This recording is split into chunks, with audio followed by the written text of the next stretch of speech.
Hey, welcome back, everybody. It's time once again for another episode of WVU Marketing Communications Today. Coming to you live from the campus of West Virginia University's Marketing Communications online graduate programs, where they try and explore MarComm strategies that will help you inform, persuade, and inspire your audience with the woman who always does all three here, Cyndi. Can you guys hear me? Hey, Paul, nice to see you once again and to be back with our podcast. Today we have Xenia Muntean, who's joining us from, we're going to find out where she is, somewhere in the world, not in the United States of America. She is CEO and co-founder of Planable. It's a content review and marketing collaboration platform. It has over 5,000 teams behind such interesting and notable brands as Hyundai, Louboutin, the shoes I can never wear but would love to, Viper, and the United Nations. Prior to launching Planable, she built a digital marketing agency and led social for clients such as Coca-Cola. Notably, Xenia has been recognized on the Forbes 30 Under 30. Holy cow, very impressive. And has spoken on innovation stage at the Cannes Lions in 2018. She's definitely an up-and-comer. She's got a lot of really interesting background. She's published a book, The Manifesto on Content Marketing Teams. She's launched her own podcast, People of Marketing, and we are thrilled to welcome you, Xenia. Thank you so much, Cyndi. I couldn't have done a better introduction myself. Well, tell us, where are you calling in from today? So I'm actually calling from Romania, Eastern Europe, very, very far away. I know. Our connection is fantastic. We have had guests on the show. I'm in Chicago who have been one state away in Wisconsin, and they sounded like they were on Mars. So, well, we're actually very well known for having a good internet connection out here in Romania. Excellent. Today, Xenia, we're going to talk about how marketers are reinventing collaboration during this pandemic, and can't think of a better conversation. Being global, we have a global situation. You are calling from half a world away in Eastern Europe. And, COVID-19 has forced us marketing teams to act and live in a very different way and to adapt communications and operational strategies, working from home and working from all sorts of different places. We are, as marketers, such a collaborative group, such a communicative group, and we find ourselves having to leverage all these virtual methods, and we're trying to preserve productivity. We've had to figure out how to adapt to creativity. We have our kids running around, our dogs barking, and garbage trucks, and everything in between. So can I start with a general question? What are you seeing as the biggest challenges for marketers and communicators that are working now from home? Working from home and remote working has become more than a trend in the past couple of months. It is a necessity for companies working from all across the globe. And I think the biggest struggle was for teams that had to suddenly go remote, that didn't have any experience managing remote work or work from home. And I think there's multiple struggles, from just keeping in touch with the teams, with just trying to manage the social part and feel like the team is keeping updated with everything that is happening in the company. Missing the water cooler conversations, trying to find information, access to work. There is a lot of challenges just around productivity and around efficient collaboration. And I think there's much more back and forth nowadays, trying to find stuff, trying to find work, trying to find files, trying to get access to information.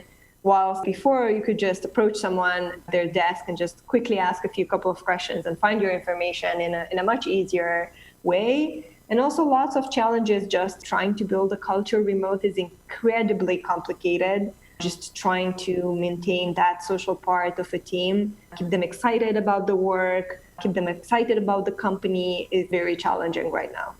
I agree with you. I manage cross-functional teams myself with about 30 direct reports, and I find that it's exhausting. Like Yeah. you really have to work at it to stay in front of people and to portray that positivity and give people that communication and the time.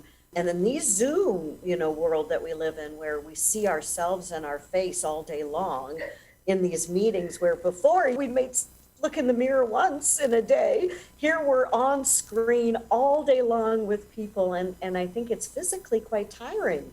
Have you found that there are some good, let's say, collaboration hacks, ways that you have found companies have overcome some of these challenges? So we had to go remote and work from home ourselves as well. And we've been talking with our own customers that had to suddenly adapt to this situation. And we've heard a bunch of tips and a bunch of advice around how to make it work. I feel like the overall advice was just around communicating a lot, like a lot. That sounds like a very cliche advice, right? Like you got to communicate a lot at all times, right? Not just during a pandemic. But just trying to build this routine of regular communication with your team was probably one of the hardest things in a working from home environment, and also with this sense of loneliness and this isolation that can set in. But I think that's even more important because of that.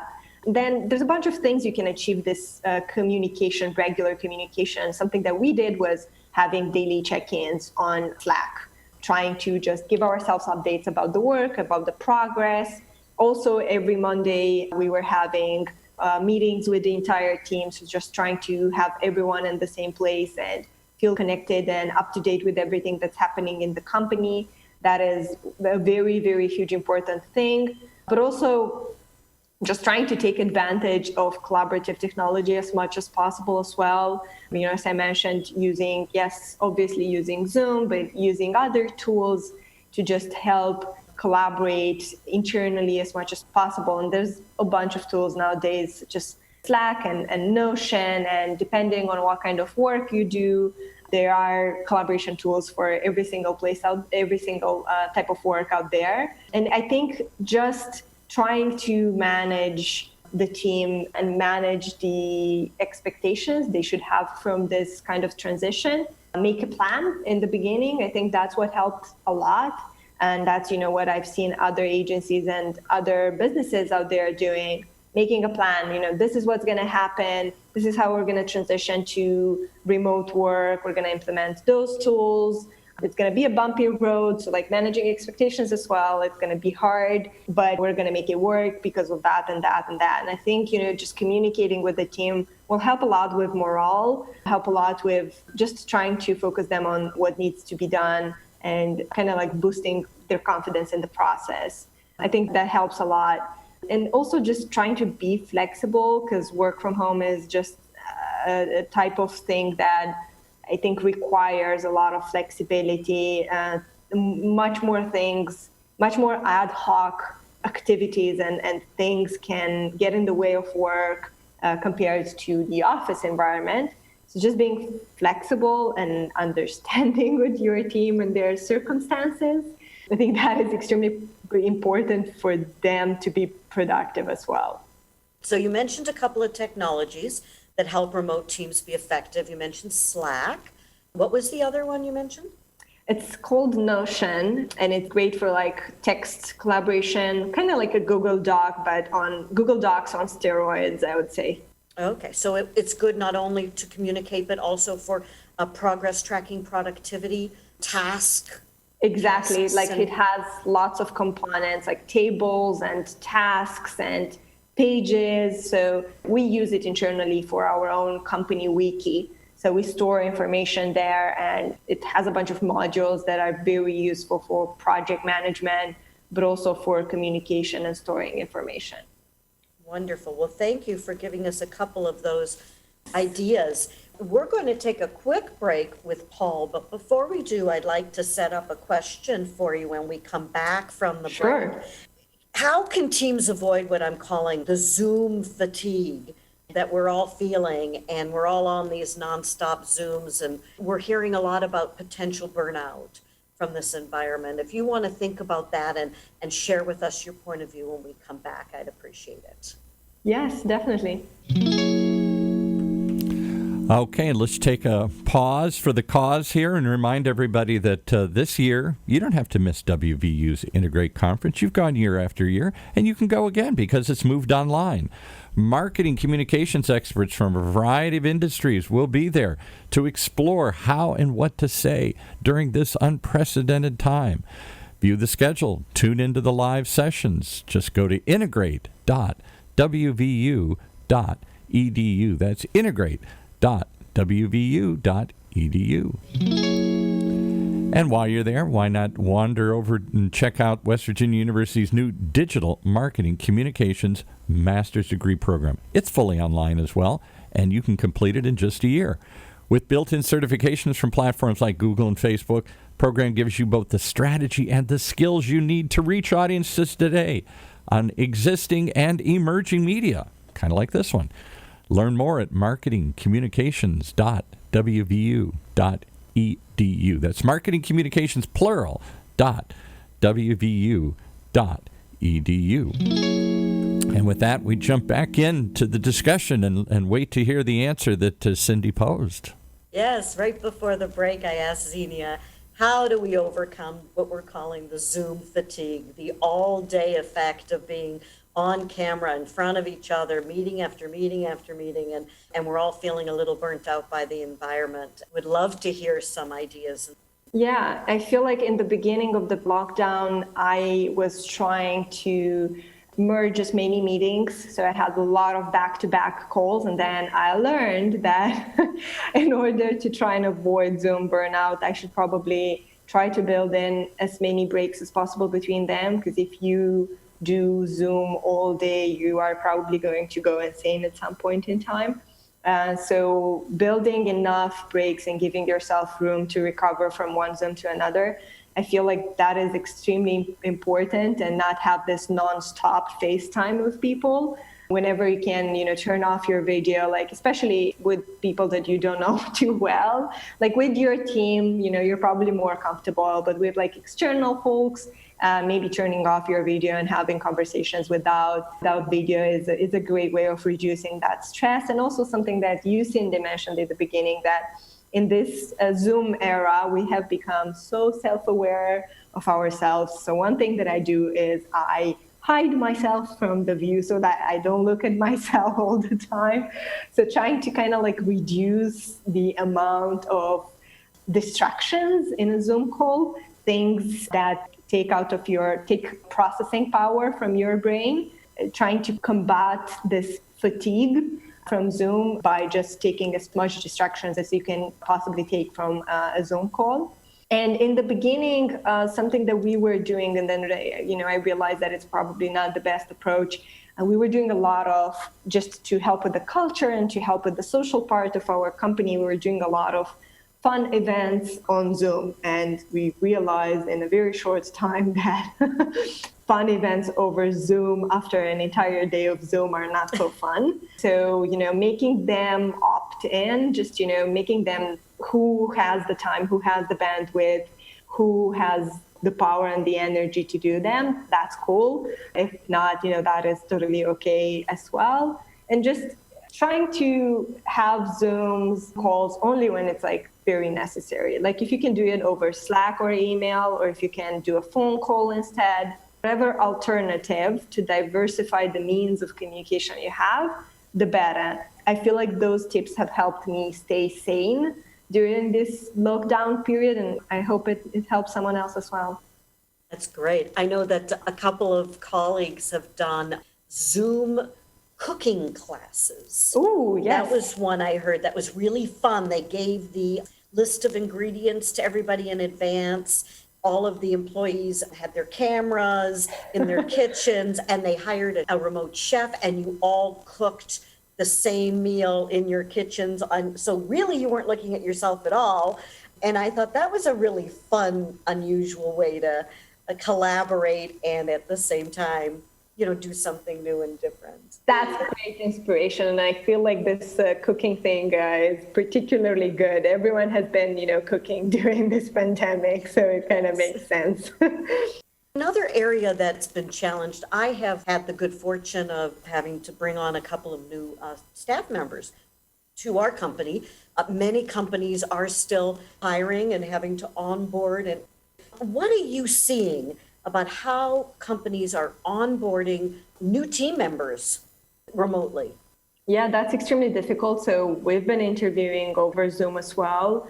And I feel like, again, it goes back to the same thing. You especially in this onboarding period, to be super, super organized. So like have an extremely detailed plan of onboarding step by step so that it's easy to follow. It also goes back to just regularly communicating with that person. So if before the lockdown, you would have one weekly check-in with the new hire, probably during the lockdown and during work from home, you'd need to have like maybe one check-in in the morning and one check-in at the end of the day, just to make sure, that the person it doesn't need to be an hour-long Zoom call, but like an email or a Slack message, just to check that everything is flowing smoothly. That's one way of doing it. And then trying to introduce them to the team is also quite tricky in a remote environment. So making it a special occasion, right? Like maybe you can't organize some a welcome dinner for them like you would do in a normal, before the lockdown. Now trying to make it special, maybe hire a remote cook or something like that, do a special event around bringing them on the team so that they feel special. But I think being extremely, extremely organized and starting those relationships with trust and always having in mind good intentions, because especially with messaging as well, like it's very hard to read between the lines of text messages. So that's, again, just assuming good intentions and trusting people that you have hired for your team is, again, something to just keep in mind during remote onboarding. Very good advice. Thank you. I'm going to take some of those tips myself and use them with our new employees for onboarding.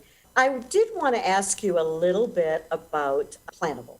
Yes. So it's a content review and marketing collaboration platform. Tell us a little bit about the platform and how are companies and brands using it, especially now during these very different times.